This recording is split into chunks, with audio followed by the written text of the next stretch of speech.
Et cette pauvreté fulgurante, elle se répand un peu partout dans le monde aussi rapidement que le virus. Aux États-Unis, le nombre de chômeurs a été multiplié par 4. Ils sont désormais 26 millions. Une détresse qui, vous allez le voir, commence à se constater jusque dans la rue. Reportage Catherine Gentil de Cannecaude et Adrien Ponsard. Dans tous les États-Unis, c'est désormais le même balai. Des centaines, voire des milliers de voitures qui durant des heures avancent au pas pour finalement arriver à l'endroit où l'on distribue de la nourriture. Plus de 25 millions d'Américains se sont retrouvés au chômage en quelques semaines depuis le début de la crise du coronavirus, un cataclysme économique et humain. Tous les supermarchés sont fermés, on n'a plus rien pour préparer nos repas. Il nous faut de la nourriture et aussi du gel hydroalcoolique, mais on ne trouve plus rien nulle part. À pied, ce sont les mêmes interminables files d'attente où les distanciations sociales ne sont presque jamais respectées. Comme ici, où il faut passer une partie de la journée avant d'avoir de quoi s'alimenter. Souvent, ce sont des parents qui viennent pour pouvoir nourrir les plus petits. De très nombreux enfants sont nourris à l'école.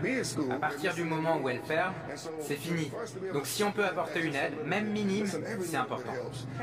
Je viens pour ma fille, qui a 2 ans. Et aussi mon père, qui vient d'arriver chez moi car il a perdu son travail. Moi, je suis femme de ménage, donc je ne peux pas m'en sortir toute seule. Dans les quartiers les plus pauvres, plusieurs fois par semaine, on prépare des repas à emporter. Souvent, ils sont distribués dans les écoles, désormais transformés en centres d'aide pour les familles. Il y a de plus en plus de monde qui vient ici. Parfois, on a tellement de monde qu'on doit très vite faire 50 ou 60 sacs de nourriture en plus. Vous venez souvent ici? 2 fois par semaine. Heureusement qu'on a ça. J'ai pas assez d'argent pour nourrir mes enfants. Ils ont quel âge? 1 et 4 ans. L'entreprise qui fournit les repas ici est dirigée par un Français.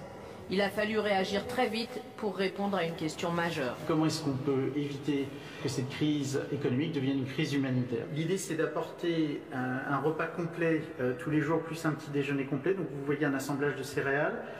Vous avez également un ensemble de fruits, soit préemballés, soit des fruits frais.